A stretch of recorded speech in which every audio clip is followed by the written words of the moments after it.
Hi hello welcome to post 360. నేను మీ మురళీ రాపల్లి. ప్రమాదంలో ప్రజారోగ్యం అర్థమైందా? ఏం చెప్తున్నాను? ప్రమాదంలో ప్రజారోగ్యం. జగన్మోహన్ రెడ్డి గారి గవర్నమెంట్ ఉన్నప్పుడు ఏం జరిగిందో ప్రతి ఒక్కరికి తెలుసు. ఇంటింటికి వైద్యం అందింది, ఇంటింటికి సంక్షేమం అందింది. నేను జగన్మోహన్ రెడ్డి గారి గురించి గొప్పగా ఏం చెప్పట్లేదు, చేసిందే చెప్పి ఆయన గురించి గొప్పగా చెప్పే రోజులు ఇంకా చాలా ముందున్నాయి. ఏం చెప్పబోతున్నాం అనేది మీకు తెలుస్తుంది. అయితే ప్రస్తుత ప్రభుత్వం ప్రజా ఆరోగ్యాన్ని పక్కన పడినొక్కి పని చేయట్లా. అస్సలు పేద ప్రజలంటే చంద్రబాబు నాయుడు గారికి ఎంత చిన్న చూపు, ఎంత దారుణంగా వాళ్ళతో ప్రవర్తిస్తారో అనేది మనం ఆలోచించినట్లయితే ఇప్పుడు వాళ్ళ ఆరోగ్యం పైన చంద్రబాబు నాయుడు గారు ఆడుతున్నటువంటి వికృత విలయ తాండవం గురించి మీకు చెప్పే ప్రయత్నం నేను చేస్తూ ఉన్నాను. ఆసుపత్రుల్లో మందులు లేవు. ఏ ఆసుపత్రుల్లో మందులు లేవు? గవర్నమెంట్ హాస్పిటల్స్ ఏవైతే ఉన్నాయో జీజీహెచ్లు, Guntur government hospital, Vijayawada government hospital, Nellore, Tirupati, ఎక్కడ చూసుకున్నా ఏ గవర్నమెంట్ హాస్పిటల్లో కూడా మందులు లేవు.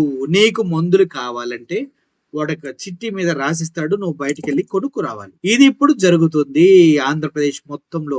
ప్రతి క్వార్టర్ అంటే ప్రతి 3 నెలలకు ఒకసారి ఈ గవర్నమెంట్ హాస్పిటల్కి కావాల్సిన మందులని లిస్టు రాసి మరి ఆ గవర్నమెంట్ హాస్పిటల్ సూపరింటెండెంట్స్ తెప్పించుకొని అవి ప్రజల కోసం వాడుతూ ఉంటారు. ఎన్నో రోజుల నుంచి వాడుతున్నారు కాబట్టి ఏ క్వాంటిటీలో ఏ మందులు ఎంత కావాలి, హార్ట్ పేషెంట్స్ కి ఎంత కావాలి, షుగర్ పేషెంట్స్ కి ఎంత కావాలి, గర్భిణీ స్త్రీలకు వాడే వాటికి ఎంత కావాలి, యాక్సిడెంట్ అయిన వాళ్ళకి ఎంత కావాలి, ఈ మెడిసిన్ అంతా వాళ్ళ దగ్గర ఒక లిస్ట్ ఉంటుంది. ఆ లిస్టు ప్రతి 3 నెలలకు ఒకసారి అందుట్లో తగ్గిన వాటిని తెప్పిస్తూ ఉంటారు. కానీ టీడీపీ గవర్నమెంట్ వచ్చిన తర్వాత ఈ విధానానికి పూర్తిగా స్వస్తి చెప్పేశారు. మందులు లేవంటే లేవు. ఎందుకు లేవు?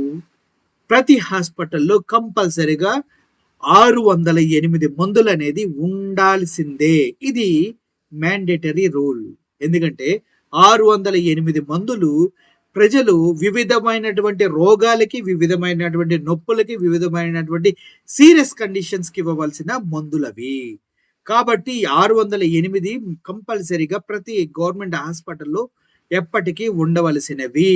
వాటిలో కొద్దిగా షార్టేజ్ వచ్చినా ఇమీడియట్గా దాన్ని ప్రభుత్వానికి చెప్పి తెప్పించుకునేటువంటి హక్కు ప్రతి గవర్నమెంట్ హాస్పిటల్ సూపరింటెండెంట్స్ కి ఉంటుంది. బట్ గత ప్రభుత్వం చేసినట్టుగా ఇప్పుడు ప్రభుత్వం చేయట్లేదు. ఇప్పుడు మందులే లేవు అని చెప్తూ వాళ్ళు రాసిచ్చిన చిట్టీలు కూడా చూపిస్తున్నారు బయట నుంచి తెచ్చుకునేవి.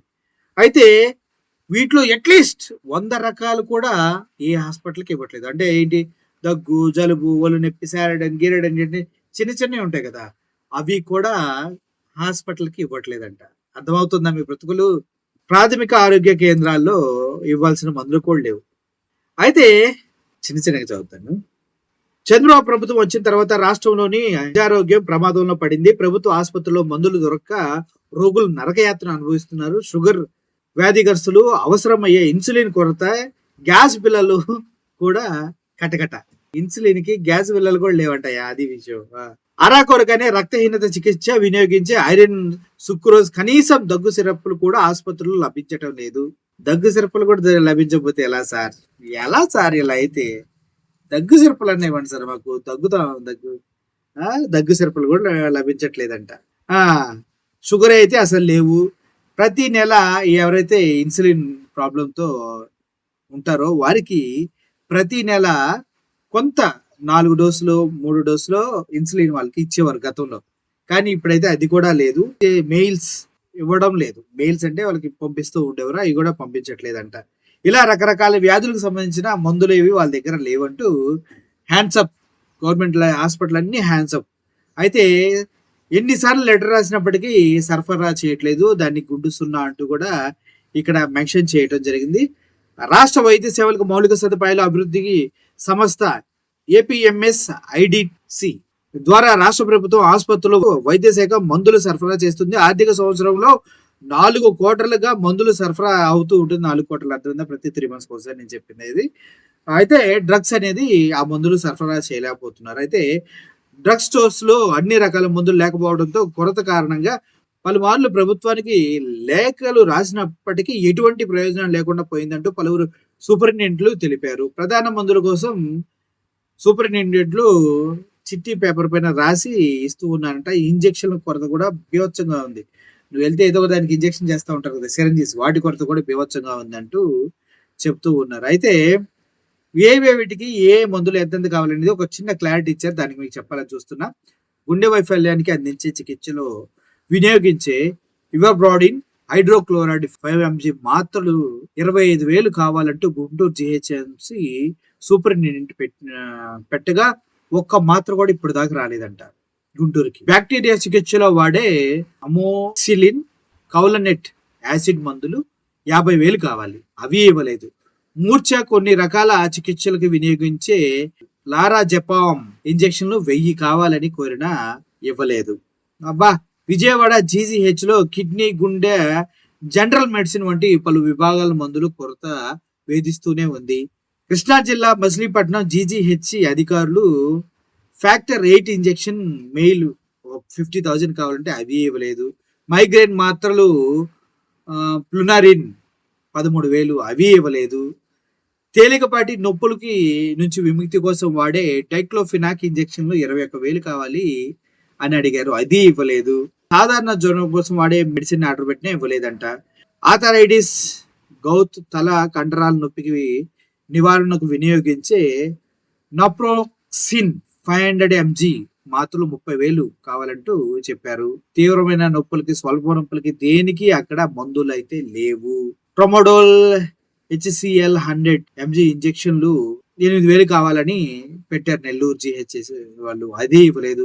ఇలా చూసుకుంటూ పోతే రాష్ట్ర వ్యాప్తంగా ఏ హాస్పిటల్లోనూ కూడా, గవర్నమెంట్ హాస్పిటల్లో మందులు లేవు. మీకు నేను చిట్టీలు పెడతా, అటువంటి చిట్టీల్లో రాసిస్తారు.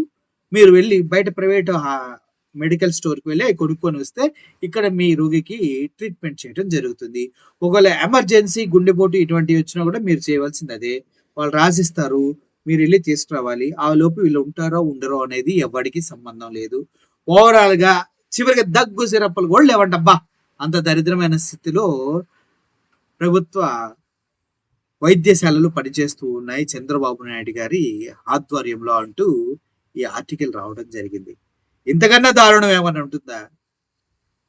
ఇంటింటికి ఫ్యామిలీ డాక్టర్ ఇస్తా అని చెప్పిన జగన్మోహన్ రెడ్డి అక్కడ ఒక్క హాస్పిటల్కే మందులు సరఫరా చేయలేని అస్మద్ద పాలన, కూటమి పాలన ఎక్కడ?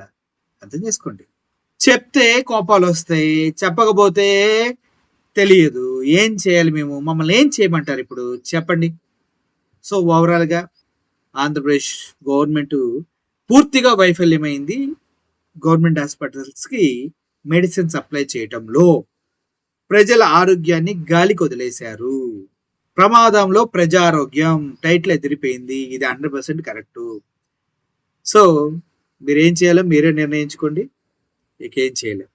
అయితే ఇక్కడ ఒక రాజకీయ నాయకుడు ఇన్వాల్వ్మెంట్ ఉందంటూ ఒక చిన్న మెన్షన్ చేయడం జరిగింది. APMSIDTC నుంచి సరఫరా అవ్వని మందులు, అత్యవసర మందుల సరఫరాకు గత ప్రభుత్వంలో ఒక సంస్థ టెండర్ల ద్వారా ఎంపిక చేశారు. ఈ విధానాన్ని చంద్రబాబు నాయుడు రద్దు చేసేసాడు. మా ఆయన అన్ని రద్దు చేస్తా ఉంటాడు, మావాడు కాదు అబ్బో.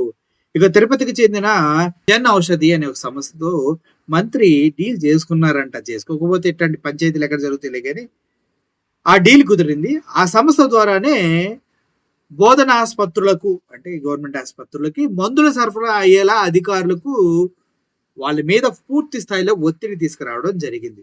అలాగే వాళ్ళకి ఉత్తర్వులు కూడా ఇచ్చారంట. ఓకే, అయితే జన ఔషధి తొలి ప్రాధాన్యం ఇవ్వాలని మెలగబెట్టారు. ఓకే, అయితే ఆసుపత్రులు పెద్ద మొత్తంలో అవసరమయ్యే జన ఔషధి మందులను నేరుగా సరఫరా చేయలేమని హ్యాండ్స్ అప్, మేము ఏ మందులు ఇంత మొత్తంలో ఇవ్వలేమంటూ జన ఔషధి సంస్థ హ్యాండ్స్ అప్ చేసింది. సో వాళ్ళు ఇవ్వలేకపోతున్నారు కాబట్టి, మంత్రి డీల్ చేసుకున్నాడు కాబట్టి, ఎటు పరిస్థితులు ఇవ్వండిరా అని అడుగుతున్నాడు కాబట్టి, వాళ్ళు ఇవ్వలేకపోతున్నారు కాబట్టి, ప్రజలు సస్తూ బ్రతుకుతున్నారు కాబట్టి ఇటువంటి ఆ వార్త రాయవలసి వచ్చింది. సో అదనమాట, ఏలు పెట్టి కెలిగితేనే కంపు వస్తుంది. అలా చేస్తారు వీళ్ళంతా. ఎక్కడికి వెళ్ళినా ఈ ప్రతి వ్యవస్థలో ఏలు పెట్టి కమిషన్ల కోసం మన జీవితాలతో ఆడుకుంటూ ఉన్నారు. అర్థమైంది కదా? Thank you for watching this video. పేదలకి బాగా అర్థం అవ్వాలి ఈ విషయం.